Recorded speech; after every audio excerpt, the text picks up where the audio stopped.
Oh, cool, man. Yeah. Do you like cigars?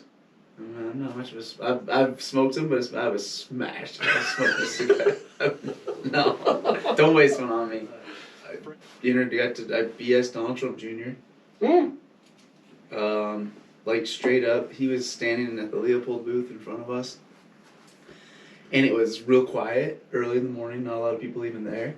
And I just said, I looked at him, nobody's around, no entourage, no nothing.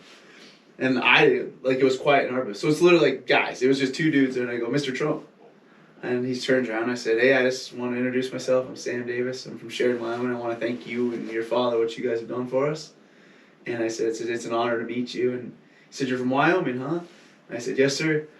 And he said, it was loud enough that he said something to the effect of, like, keep doing what you're doing out there or something. And I was like, yes, sir. And introduced one of the other kids to him that was standing there. I was like, this is Wyatt. He's a Montana kid. And he goes, I've heard of your guys' company out of Bozeman. And I was like, I don't mean to keep you. I said, I know you're a busy man. And shook his hand again. He walked up. I was like, that is BS Donald Trump Jr. with a handshake. I was like, it was just cool, That's you know. so cool. Yeah. The other big football player that's making all the news right now because of killing the mountain lion, cover of Eastman's. Oh, yeah. Derek Wolf. Mm-hmm. Met him too. Same thing, he's walking by. Well, a kid that works at Stone Glacier, guy that I was working with, huge Broncos fan from Colorado Springs.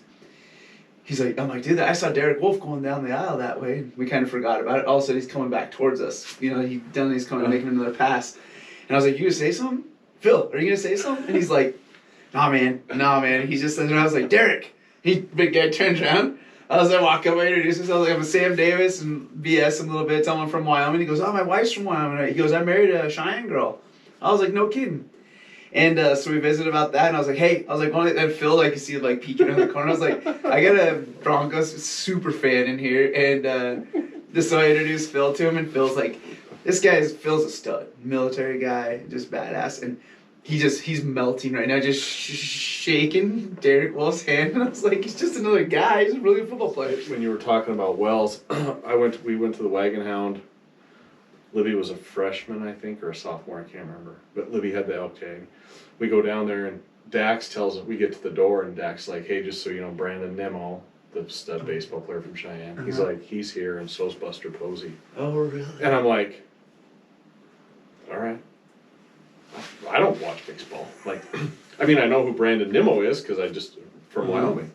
So we go in, and we have dinner with them, and Brandon had killed a nice bull, and we go to our room that night, and Libby's like, she's dating this kid from here, and she's like, Buster Posey's his favorite player, he's gonna shit. And I'm like he's a well-known guy? And she's like, yeah. And so I Google him, and on Wikipedia it shows he's making $26 million a year, and I'm like, he's pretty good at baseball.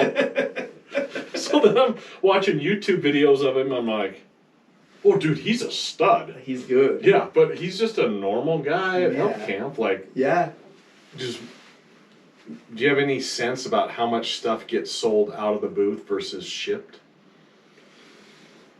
Each show was different. Salt Lake, a bunch went out of the booth. Reno Sheep Show, a bunch went out of the booth. And I can tell you reasons why. I felt it. Reno Sheep Show, tons of guys. I can't say number was more, but I would say a lot. Guides and outfitters are there. Yeah. A lot of them are Canadian. They want to come there and pay cash for it and not ship it. Because when you try shipping into Canada, it kills them on shipping and stuff. So those guys want their stuff there, and they'll fly home with it, right? They'll check bags. Yeah. It's way easier to play that game. So at Sheep Show, we sold a lot. At Dallas, we sold a lot out of the booth, which was weird because Nashville, we shipped a lot. There was still way. I would say we sold 70%, 80% out of the booth, 30% really orders. Yeah. Of 100% of sales. I would say that's what it looked like. That's a pretty rough estimate in my guessing, but for as far as sales that I made, now I would say that was more Dallas. Nashville, I felt it was like a 60-40 split. There was piles of guys in Nashville, and I think it was because it was in Nashville now. I know that sounds odd, but Nashville, there was a lot of guys from the West. There was a lot of guys, mountain hunters, that had flown to Nashville with not a check bag. They just did carry-ons. And so they were wanting their stuff all shipped back. So I think that's where the location of it being in Nashville changed up a little bit of a company like us who was actually selling merchandise at a show. changed the game a little bit, if that makes, just like you when you flew to Salt Lake and bought stuff, it was easier for you to ship it home because you had a carry-on bag. You didn't want to deal with I didn't want to pack it around at the show. Exactly. But you guys were one of the only ones where I felt like there was racks of stuff that you could buy. Like there were other places you'd go through and it was like they were shipping everything. You'd order everything. Yeah. Exactly. Yeah, it was that's what I noticed. Oh, you can buy this? It's like, yeah. Oh, you can buy this? Can we take this home with us? It's like, that was the question. Yeah. So obviously I got the feel, because I didn't walk around much, I got the feel that no other companies were doing that. I saw like QU, ship only. I saw guys wearing like Kafaru backpacks and stuff around, so I guess they must have been selling some packs, but... yeah, I saw some of that stuff in Salt Lake, but it was pretty limited. No, Salt Lake, that's the show that I was going to say. People wanted it there. Yeah. But I felt like there's such a big group of... It's more like a blue-collar show, right? And meaning that it's not big, high money. It's people like you and I that are coming to that show to see, touch, feel, and they're coming with the objective of buying a pack or something, right? We're at Dallas, the Safari Club there. Those other shows were more of a... They're coming there to buy a hunt.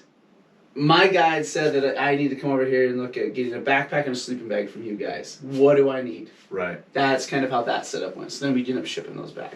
That makes a lot of sense. Just different shows. I wonder how many people, what the percentage of the people in Salt Lake didn't fly there. I bet it's a lot. Oh, crazy, yeah. Because you'd ask them, where are you from?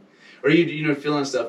You had Southern Idaho guys. You had guys that had driven from California, because only 5 or 6 hour drive from California. Right. You had guys from Southeast Oregon. You had guys from Idaho, a lot of Wyoming, a lot of Colorado guys were driving over the hill from Colorado to get to that one. Yeah, you're absolutely right. I can just think of it just because the people I'd ask, where are you from? Where are you from? Where are you from? Tons of them had driven there. Yeah. I don't know. I don't know how. Did you ever hear a number? Did anybody say numbers of people coming into that show? I didn't even ask. Crazy. That was the most velocity of people we saw. Was just and insane. I bet the weekend was the worst. Yeah, because you guys left Friday. Yeah, we were there the first day and then out. Yeah, Saturday was chaos at that show. I mean, it was. I've been there on the weekend before, and you can't get to the other side of the aisle. No, it was like you had to move with traffic. Yeah, it was just just fighting traffic, you're hosed. And it was the biggest they'd ever had. When they got done on Sunday, they said that was the most people that had ever walked through the Salt Palace for the Hunt Expo. So they broke every record this year. Well, they had parts opened up that hadn't been opened up before. I think it was fully opened. As far as the main floor, everything was open this year. Yeah, because I was like, we're going to go around the corner. It only goes for about 100 feet. And I walked around the corner. I'm like, can't see the end of it. Yeah. Yeah. That was huge. It's crazy. It's crazy what hunting in the industry has turned into, and good things and bad things. I think it brings awareness to a lot of stuff, but it also... It's changing from when you and I were kids. Hunting has changed tenfold. I mean, it's not the same thing that it used to be, and the popularity around it is crazy. Yeah, and I feel like when I've thought about that a lot too, because it was just something we went and did for fun. Yeah. But now it's like. It's more than fun for some people. Mm-hmm. Like, me. Yeah, well, I was gonna say you get to that obsessive level, and it's like you're doing it because that's your drug. Yeah. It's not like I got a deer tag and me and my buddy are going out the week before Thanksgiving or something. Exactly. Like, I don't know anybody when I was a kid that went on week-long hunts. Like, when I was growing up, I didn't know anybody that shot sheep. I didn't know anybody that shot a big moose. If they killed an elk, it was down at Broadus. Yeah. Or, maybe somebody from Billings comes down and camps in their pickup for the weekend or something. But the idea of going out unsupported for a week was freaking foreign to me until I was in my 30s, probably. It just wasn't I didn't know anybody that did that. Yeah, yeah. And now it's like, you can rattle off. You can fill both hands full with people that you know right off the top of your head. Yeah. And they might not be that good at it. As far as if you want to say success is killing something, but they're gonna go do it. Yeah. That's one thing I gotta add into everything that I see. It's like, it's kind of a fad too. Like, I feel like it's kind of a cool thing to do now, right?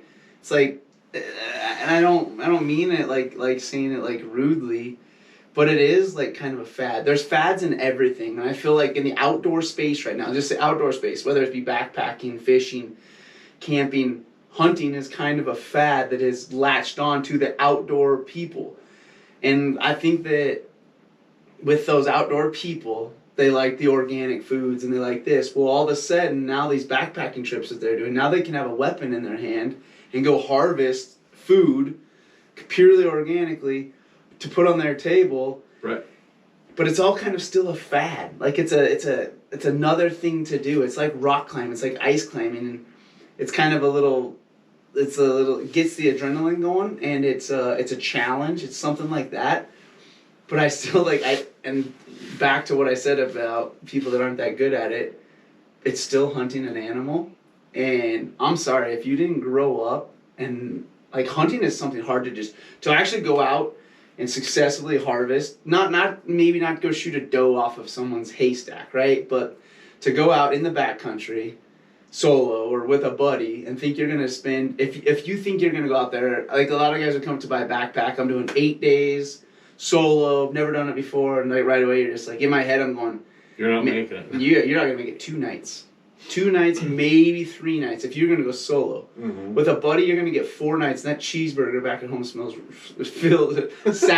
good. You can feel it. You can feel it, smell it, everything. But people don't realize. That's why I say that's going back to like it's a fad. When you throw in the factor of going out there and chasing something, then harvesting it, killing it, and then like cutting up, like that's a whole nother ball game. 100%. That people don't factor in. And so like you and I, we grew up with it, right? We grew up hunting everything. I shot BB guns at things. I shot wrist rockets at things.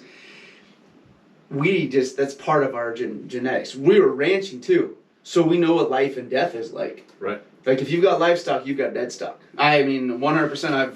I put my own dogs down, put my own horses down. Like it's a matter. It's life and death. And people that are gonna go go from 0 to go hunting, it's 0 to 100 now. When something's dead on the ground or once they realize they've taken something's life, like right. I don't even take it lightly now. To me, it's like probably one of the. I don't like the killing. I don't like the animal dying. I definitely don't want them suffering. That's such a weird balance, but I guess coming all the way back, it's saying like, yeah, this fad, the thinking you're gonna go out and kill it, it's a lot. And I think people jump into it 2 feet, and then they're like, holy shit, they got to backpedal a little bit after they realize. The realization hits them. Because the internet shows them the romance of it all. It shows them the cool scenery and the video and the music and the footage of the drone gives them, and you're like, this is awesome. This is awesome. That's where the adrenaline kicks in. I want to go do that. And then you're sitting in a tent for 2 days because it's raining, and you're like, you've read the book that you brought twice already, and you're like, your sleeping bag stinks. Like yeah, and you're like, where's that drone footage right now? Like, this sucks. Yeah. The romance is gone real fast. And I think I think if the internet didn't exist, I don't think hunting would have done what it did. No. I think like Kuyu and Sitka is a prime example. They romanticized mountain hunting. Oh yeah. And it was like the views and the still shots they would get, and people are like, I want to see that. Yeah. Well, you're gonna have blisters on your feet to get to the spot where that picture was taken. Yeah. And you're exactly right. So I think that some of the marketing and that some of those companies ruined it for the guy that has loved it forever, but brought a bunch of people along to it that would be huge proponents of it, like Trump Jr., like Joe Rogan, like those guys who are like, they've been in a spot where they could have been anti really easy, but it got romanticized or it was fatty enough where they're like, I want to do this. Like, there's just not a scenario on the planet 15 years ago where Joe Rogan and Cam Hanes become friends. Absolutely right. You're way. Absolutely right. Yeah. The Fear Factor and the editor at Eastman's, those two guys never get hooked up. You're exactly right. But then it's like, I like what he's doing, I like what he stands for, like that guy's an animal and all this stuff, and then pretty soon those guys come together and he's like, let me show you how to bow hunt. And they're bros. And they're Yeah, but that thing brought them together. But remove the internet. Yeah, take social media out of it. Doesn't. I don't think those two guys. What a way to put it. I mean, yeah, an actual breakdown like that. That's the best example I can think of. And that's right back to when we first started this conversation, like talking about hunting has exploded and it has to do with the internet. And I said, like, there's a lot of good things that have came out of it. And there's a lot of things I can't say bad things, but there's a lot of things that I don't know if I agree with or I'm happy with. And I feed it. I have an Instagram. And I put pictures of, I don't try to if I've learned anything is don't blow anything out of proportion. Be who you are and show it. But I think I live a lifestyle that I'm very fortunate where I grew up. I'm very fortunate how I grew up. Mm-hmm. And I've led a lifestyle that I don't make tons of money. I never will make tons of money, but I'm happy doing what I do. And I raised an amazing little daughter and I'm so lucky to have the wife that I do. That all put together, I put some pictures up. It looks like a pretty cool snapshot. Like the highlight reel looks pretty cool. And so I am feeding it by just putting up a picture of hunting with my family here, hunting by myself, or the backcountry, or Zach, my best friend, or the trips that we've been on. Because I have stood in those spots. I have seen lightning storms that people will never see. I've seen the mountains do things. I've seen the mountains literally breathe. And I've seen things that people have never seen before. So when I do put a snapshot of that up there or a video of that up there, yeah, it gets people's minds wandering and thinking that they want. I know they do because I've had people message me, and I don't even have a big following. I have a little following, but the little bit of people that do follow me, man, they eat it up. So if I was doing what you were doing, if I was hunting, and a big part of my identity in the world outside my house was people seeing you hunting. Do you think you get to a point where like going on a hunt has some pressure to be successful so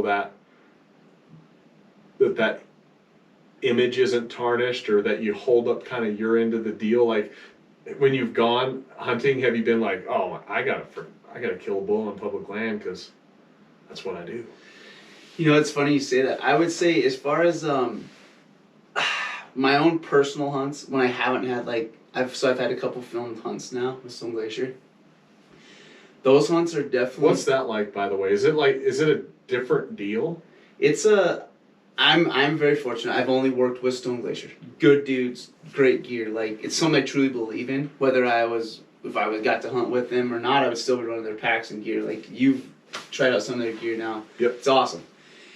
That being said, they asked me a couple of years ago if they could send a cameraman, if I'd be interested in having a cameraman go with me on my deer hunts.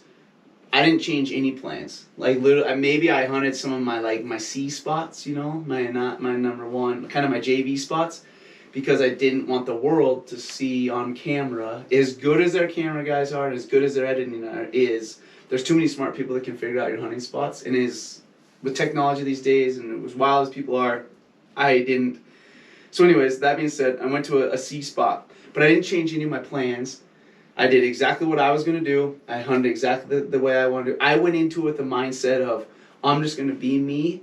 Don't let the pressure get you. And it was awesome because the guy they sent me was a stud. His name was Jordan Gill. I mean, he's a stud. He could hike. He could do everything. He's a hunter himself. Mm-hmm. That's the thing with the guys Stone Glacier have filming and doing. Like Zach Bowden's the editor. He's the one that went on my bison hunt this year. He's a stud. He kills stuff. I mean, he's just as good a hunter as he is cameraman. And so the pressure there was like, I didn't have to worry. Once we got about 3 miles into it, I didn't have to worry about the cameraman. He was going to be fine, keeping up with me hiking. I already knew where I was camping because I'd scouted it. So all those pressures, the only thing I could say that I felt is when the pressure is like coming down to the shot, right?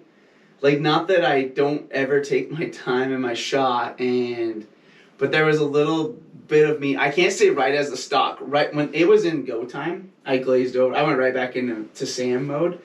But that, I remember initially going, because it was one stock, one kill. I was very lucky on the deer hunt, and I was one stock, one kill. But going into the stock, I remember thinking, I got a cameraman, I got to worry about him. And he told me, don't worry about me, I'll be good. But still there was part of me, don't screw this up, Sam. There's where I felt a pressure of, so that was a different pressure than what you kind of just asked. But so I felt pressure of a cameraman with me. I know that when I shot and I saw that arrow hit exactly where I was aiming on that mule deer, I knew he was done. I think the relief, like I've never felt that relief. Usually it's just like boom, my excitement. Even though usually I'm by myself, 85% of the time I'm by myself. So I love solo hunting, and it's always just like yes, like you sit down and it's a quiet celebration in my own. Like I can think of my bull elk this year. It was one of those ones that it was a grinder, and when I stuck that bull, I knew I'd hammered him, and it was a quiet celebration. But that one, I was wound up because A, it had made a great shot. The animal did not suffer. B, it was a great deer. The stock went good. Everything was planned, and we got it on camera. Like, I'd never had that we got it on camera feel. Yeah. So that was wild. Fast forward to this year. So it was my second hunt that I go on with Stone Glacier. And it's a once-in-a-lifetime. This one's a lot because it's a once-in-a-lifetime bison tag. So I have that pressure. Yeah. Now we're going to film it. Stack that on top of it. Now I'm taking my best friend, work partner, Zach DeWitt. We're taking time away from a job that we're supposed to be making money on. Now we stack that on top, so I'm taking away time. So it's like, I haven't, it's always like, maybe I think too deep into it, but hell yeah, that bison hunt, for one thing, it's the once in a lifetime is huge pressure. When you draw, I've been fortunate enough to draw a sheep tag, I've drawn a moose tag, and then I do this bison tag. You get one of those tags, I don't care if you're filming it or not, the pressure is like, for me, because I take hunting so serious, and I'm going to have that tag once. Yeah. That so I stack the pressure up against myself. But the bison hunt, I just, after honestly the first 15 minutes you're with Zach and Zach Boughton, the cameraman, and you get that, you get used to he's going to be filming you, and he's such just a dude that has a camera that you forget what he's there to do. You're just being yourself. And I can tune that out. I mean, maybe in the back of my mind, somewhere way back there, it's messing with me a little bit. But I mean, not even putting up like a fake front. I can be myself. Yeah. I actually watched the video. I have it. It hasn't been released yet, but I got the rough cut like on 2 days ago. And I watch it, and I can see how tight I was at the beginning. And day one, when he's hopped in my pickup with me, you can tell just by the way I'm talking on the camera how tight I am. Uh-huh. By literally that afternoon, we're doing some footage with the horses, and I'm myself. That's another thing too with Stone Glacier. There's no like all the hunting shows you watch on TV, not all of them, a lot of them. There's B-roll footage. Like they go, well, let's take this, or like you see the camera's always sitting by the elk as they walk up to it. Yeah. Well, it's all been taken afterwards. Anything I did with Stone Glacier it happens as it happens. There's no like setup shots. It is what it is. None of it's staged. And so there's no fakeness, no pressure. So it allows you to just be yourself the whole time. I don't have to act. I guess that'd be the way. No acting. Just be yourself. So I guess in a roundabout way I answered your question a little bit. But the pressure of like gotta go kill a bull on public land, nah. It's more of like icing on top of the cake. If I do kill a bull, I've been lucky, man, fortunate, whatever word I want to use, for the last, I don't even know now, 17 years I've killed a bull. But it's been, it's just me. I'm going to do it without social media. If there was no social, I can go back to what we were just talking, times before social media. I had the exact same pictures. I took pictures of the exact same scenery. I have pictures on 35 millimeter. Yeah. I have pictures of my bow laying on animals exactly like I do nowadays that get posted. I took those pictures back. I took pictures of every shed hunting adventure that I went on. I took pictures of every scouting adventure. So you could take social media out of the equation today, and you could come to my house and look through albums of the exact same snapshots of my life. So it doesn't, not to interrupt, but it hasn't changed me. I don't need the content because I live the life, and I crave hunting so much that I don't need to even make a post. I do because I can. Is that a way to put it? Yeah, and I think I bet you're the exception to the rule on that, because I think some people go do it so they can post about it. Like, the fact that you say if you're taking all those same pictures, nobody took cameras with them. I know. Until the cameras were on phones. I mean, some guys might have. You're right. They take the little Sony digital ones or whatever, but like... Yeah, exactly. So, Yeah, but as far as all the pressure goes and stuff, yeah, there's definitely a little added pressure when you know you're gonna have a film guy. As far as the other stuff, I think I hold such a high standard for myself because it is I crave it, and I like right now, like if you saw like when you your iPhone will tell you how much screen time you've been using. Like every Sunday it tells you screen time. Yep. I bet Zach and I were laughing about this at work. I bet over the last 3 weeks, my screen time's up like 15%, 20%. And if you go to my apps and see it's on X Maps. Like I'm doing so much maps research right now because I know drawing odds. I have a potential to draw Montana. Zach and I have potential to draw Montana this next year. So I'm really researching that. But yeah, I'm a geek. Like it's March, February, and I'm looking at maps constantly, Google Earth constantly, always looking at drainages, trails. And I am an addict about it. And I haven't since I was a kid though. Like I just was going through a bunch of stuff the other day, clean out my dad's storage, and there was a bunch of old maps. I got it from my dad. I mean, he has every old BLM map rolled up, and they're all marked.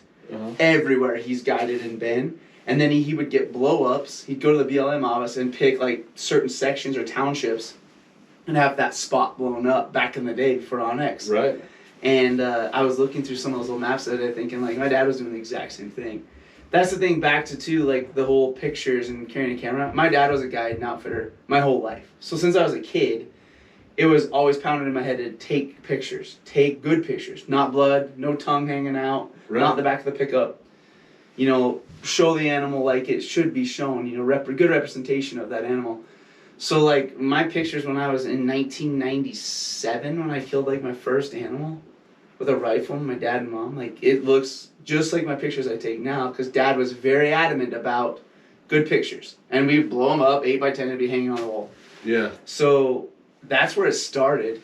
So I guess I was just very lucky in that route of things. And my dad always had a camera. My dad has boxes and boxes and boxes. I'm not even kidding. Probably 70, 80 boxes of slides from back in the 70s. Really? When nothing was on film, it was on slides. So you put in a slide projector, put it up on a wall, and click, and it rotates. They had thousands of slides. Honestly, I can't say, maybe 10,000 slides my dad has taken. Like, my dad was big into photography, so that's probably where all of this stems from. He worked at the IXL when it was still a dude ranch. He worked at the Horseshoe. He worked at Eaton's. He worked for the Kane family. Like, all the cowboys and all, like, that's what my dad did. So, all those pictures. And then he was in polo. That's how he got to Sheridan. So, all these polo pictures from way back in the day when the polo club back in the 60s. No kidding. So, I've got slides that are... that would be freaking awesome. Packing, like, fish up into the mountains before they would use helicopters to drop them. Like, they would put it on pack horses and... Like in coolers or something? Yeah, like, in all these, like, big cans. Really? He's got pictures of, where they've tied fish where they're transplanting fish at the fish hatchery. Just cool pictures. And Dad packed all over the mountains. Like, he was horseback all the time, packing everywhere. But yeah, some neat slides like that. Oh, yeah. Yeah. So if you killed your first animal in 97, where were you on 9/11? Where was I in 9/11? Yeah. When the jets hit the... Tuesday morning. It was a late start day. It was my junior year of high school. Late start day at Sheridan. We started at 10 o'clock that morning. I went and got a haircut down at Rubens, down at the haircut joint there on Main Street. And I got back home. I got an early haircut and I went back home to my house. And I was honestly eating some breakfast, waiting to go to my junior year of high school, waiting to go back to school that afternoon, later that morning. And that's when I had the news going, and that's when the towers were hit. So I was a junior in high school. Huh. That was a wild one. I remember we played in Riverton. So that was on Tuesday. We played in Riverton, Wyoming. For football? For football that Friday night. And I remember they flew some sort of plane, flew over Little Riverton High School. I remember that was probably one of the most heartfelt, craziest national anthems played. Oh, yeah. You know what I miss? I miss September 12th and September 13th. Because you don't know what happened? Or? No. I miss the way we all acted. Oh, yeah. Like, September 11th happens and most patriotic this country's ever been. Oh. There wasn't Republicans and Democrats and Catholics and Mormons and wokes and non-woke. There wasn't Americans. Americans. There wasn't blacks. There wasn't nothing. No. You're American. So, like, you know how I'm not on there anymore, but social media is like every September 11th. It's social media is full of, we never forget, we never forget, we never forget. And every time I see that, I'm like, everybody forgot the way they acted the next 2 days. Oh yeah. Because like, look at how divided we are. Oh yeah. Have you seen the Chris Rock special on Netflix? I laughed so hard watching it, I started to pit out. I had a sweater on over a golf shirt. I was in my office and I had just had it playing in the background while I was doing work. I had to take my sweater off. I was pitting out. I was laughing so fucking hard at Chris Rock. But he's talking about how divided America is, and he's like, if Russia invaded us right now, half the country would be like, wait, let's hear him out. How'd you get to the NX bar? So how did I get to the NX bar? So I was probably like 16 years old. I'd actually built fence already for Steve Coble. I'd been building fence when I was 15, 16, 17, 3 summers. That summer, 17 going on 18 into my senior year, a kid named Kenny Carlson lived with me. Me and my mom, my senior year, lived with us in high school. Well, we started working for Brian McCarty. He had a place out here halfway out to Bighorn. He had his polo place, his personal polo place. And actually it was the winter before that that spring we'd done some work for him, some fencing, a little here and there. Then I went back work for Cobalt that summer. Well, going into that year then, Kenny and I both started helping Brian work on fence out here and kind of progressed through that year. Well, that summer was coming and Kenny said, hey, he goes, Brian asked me if I knew anybody that wanted to come out to the NX bar and build fence for a summer. Would you want to do it with me? And I was like, yeah, I'll go build fence out there. Literally, that was it. I graduated May of 2003 on a Sunday. Monday, I started building fence at the NX bar and got to know the guys out there. Worked that summer. Then I started at Sheridan College, and that was done. I was just summer help. Sheridan College, that first year came at Sheridan College, and I worked at a little outdoor store on Main Street called CSI Outdoors. I helped, they had a bow tech, they needed a bow tech, so I tinkered on bows in there. And I still kept working for Brian though, on his personal place here in town. I worked for him there. And then early that spring, I went back out to the NX bar because Brian said he had some stuff. So I was doing a little bit of college work, started working back at the NX bar, and that was the rest of it. So I took about a 4-month stint from being out at the NX bar, still worked for Brian. Went back out there, started working on fence. Again, we built fence that summer. Then that next fall, I just continued working through the school year. I'd work 2 or 3 days a week and weekends did ranch work. Then the next summer came. I was still at Sheridan College. Went on my 3rd year at Sheridan College. I took the fall off, guided. That was the first year I guided. So now I was 19 years old. 20 years old, I started guiding for the NX bar. I guided the previous fall at the Diamond Cross Ranch through the NX bar guys though. And anyways, yeah, so that was how it started. A summer fencing job that Brian kind of hit me up, and then it just turned into a career. Yeah, I was only gone from the 5 months out of all that is the only time I didn't drive out to the ranch every single day up until this last July. I drove out to that. I was at that ranch every single day for almost 20 years, 19 and a half years. How many, and if you know this, I'm going to be impressed. How many elk have you gutted? I don't know that. I just put my best dog down I've ever had. I just put him down in December. And that night I laid there with him because he went on every single, minus maybe 10 hunts, right? Just where it was random he wasn't with me. He was with me on almost every single guided hunt that I was on, that I guided. And I was trying to think of years, numbers, because there was logs that I kept of how many elk I'd gut in one season. I remember in 1 year I gutted over 100 and some just myself. And so I was trying, Duke was 13 years old and I think he saw over 1,000 elk get shot. So I would say I've gutted close to 1,000 elk. I gutted. Now you want to talk about skinned? Skinned, I mean, thousands of skinned. But as far as gutted, they've got put in the back of my pickup. I was there, started guiding the fall of 2005 to the fall of 2021. 16 years. Yeah, 17 seasons. Yeah. 17 seasons times,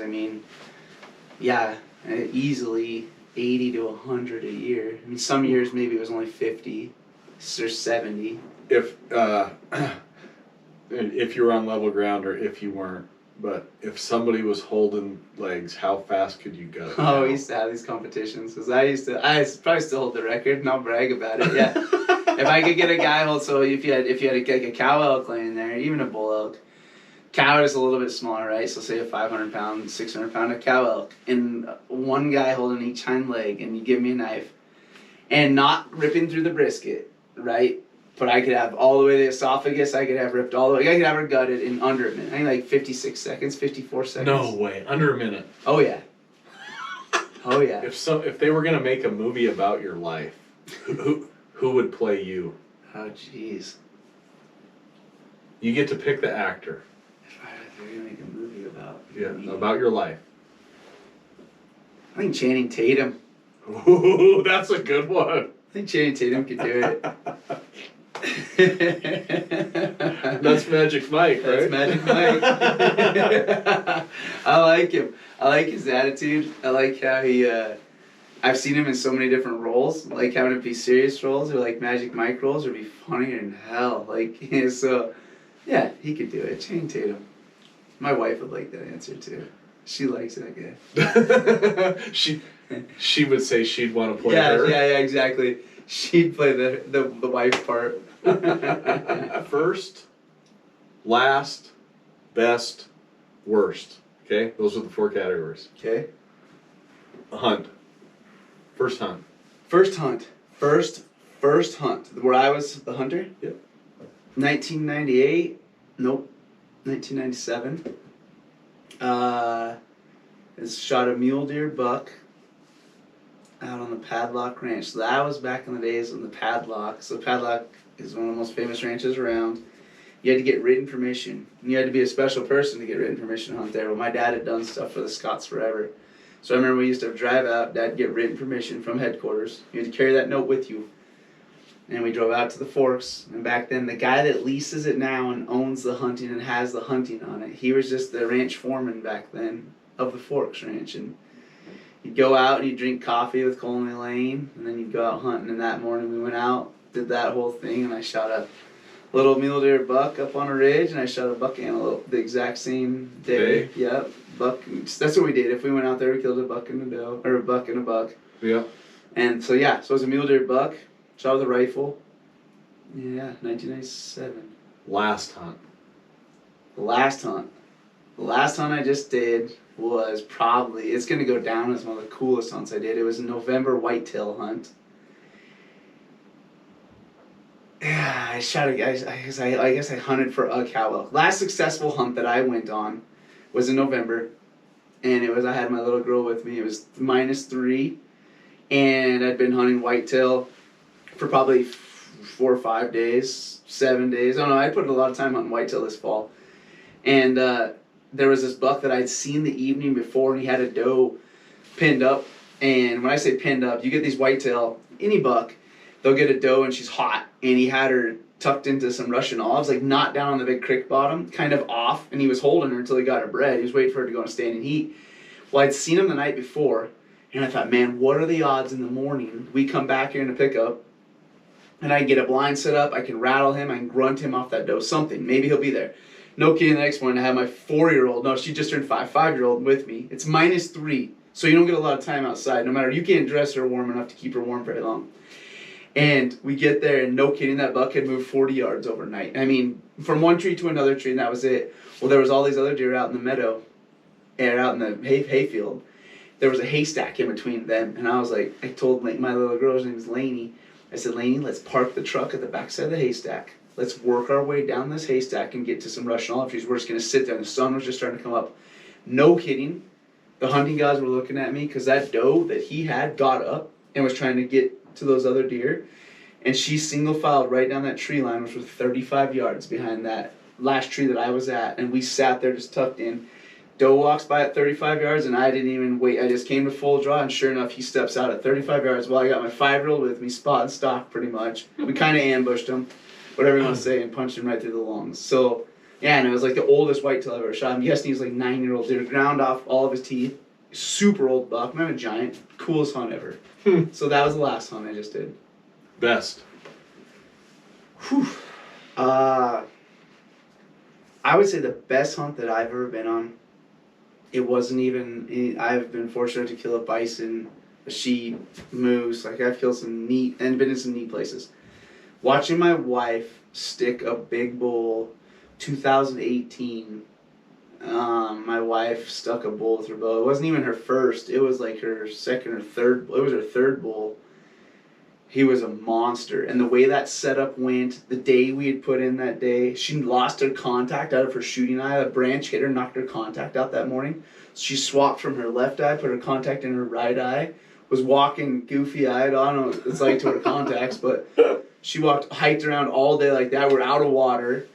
Probably like 14, 15-mile day, and at dark that night coming out. She was pretty down, thinking we weren't going to get anything. We'd been in on them all day, and we called this bull in on September 1st, and he came in like it was the 20th of September, ripping trees up. But it took over 20 minutes for him to go from 115 yards to 35 yards, raking trees the whole way, screaming, bugling. I was screaming back at him, raking, and he's like a 330, almost 340 stud bull that she killed with her bow. So that's probably the best hunt I've been on. To watch that all go down and that hunt that's definitely one of the top hunts.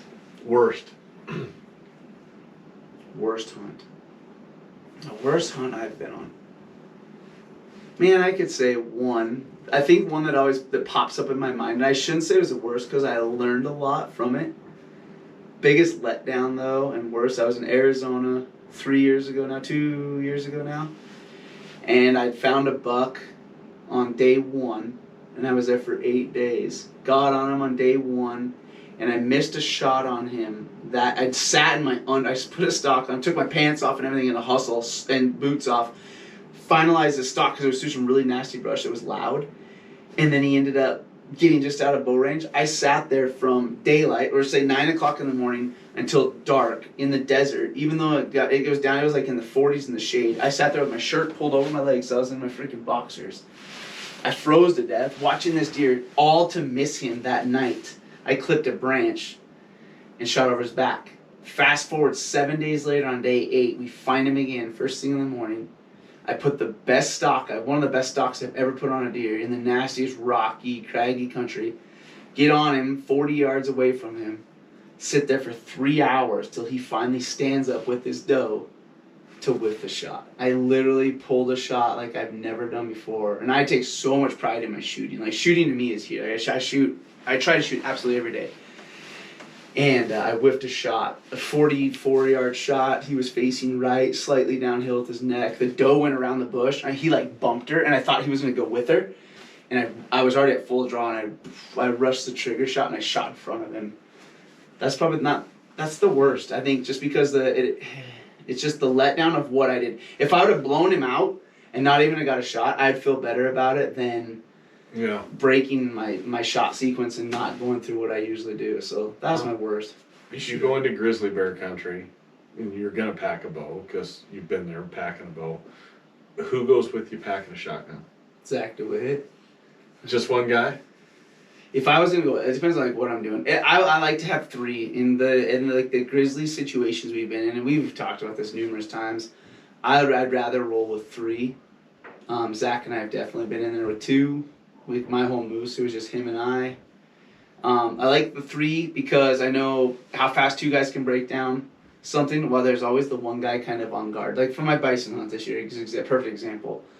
There was all 3 of us, but one guy is always kind of head up, and we never take our pistols off our side. So our pistols are always on the side, shotgun's always laying right there where you can grab it. Mm-hmm. But yeah, I like 3 situational. Zach and I definitely would do it with 2 of us. The thing about 3 is most of the time, like if you have an elk, 3 guys can pack it out. You don't have to come back. Yeah. So 3 is just that number of you can get the elk out one trip. 3 total or 3 plus you? No, 3 total. Yeah. Me and 2 guys. Yeah. So Zach and I, like when the moose hunting over there, like it was their moose, it's different, right? Kept the bow straps to the back. Both of us walked around with 12 gauges in our hands and hunted moose. Because you knew that I'd have time to get my bow off my back and go put a stock on. It wasn't like, I'd probably do that if I was over there elk hunting until I got into the situation where, hey, we're on elk now, let's get the bow down, one guy keep a shotgun out. And I always still got my 44 mag on my hip. Yeah. We don't mess around over there. Like it's pretty sketchy. It's fun. That's the adventure though. You talk about like why I do it. Oh, I love the like nervousness of like always got to be heads up. It's not like the bighorns where you can just walk around food laying everywhere. You know, like you shouldn't. You should be smart in your camps up on the mountain too. But I love the like the allure of there's always a bear, and like every time you leave or go or come out, there's bear tracks on anything that you've done. There's bear tracks everywhere. So do you have a bucket list of hunts? I have one. Ooh, tell me about that. One bucket list. I want to kill a peninsula brown bear with my bow. And Zach and I were just talking about this today at lunch. Yeah, like everybody mentions the caribous. They want to go to Africa. The sheep. The sheep are cool, especially because I have killed a bighorn. And I think sheep are awesome. I would love to kill a stone sheep. But there's reality, and there's like everybody's like, you can make anything happen. Well, that's such a far-fetched goal for me and the way I live my life and how I live my life, how my life is structured. To take $70,000 and want to go kill a stone sheep, I would feel like I'm jeopardizing my family, right? Like that's not a reality to me. But maybe that $20,000 grizzly bear hunt, that might be something that is more achievable for me at some point. I don't have $20,000 to dump on a bear hunt right now. That's not what I'm saying, but it's more reality to me in the next, say, 10 years of my life that I think is something that I could achieve. And I want adventure and I want a challenge. And I think a grizzly bear with a bow, big peninsula bear. I think even an Arctic bear. I think an Arctic bear would be cool because they just seem like they're way more pissed off. Like an Arctic bears, they're out there hunting caribou. They're out there hunting moose calves. You, exactly. An Arctic bear would be pretty cool. It's just, I think the size of the peninsula bears is what gets me going a little more. Because an Arctic bear, you know, a 7-footer, an 8-footer, that's a big one. Yeah. And I've killed a couple black bear that touch 7 feet, so it's like, all right, I could have a grizzly bear that's 7 foot, or you go to the peninsula and have an opportunity at a 9, maybe a 10-foot big peninsula bear. Yeah. So that's my bucket list. I don't really know how I'm gonna do it, but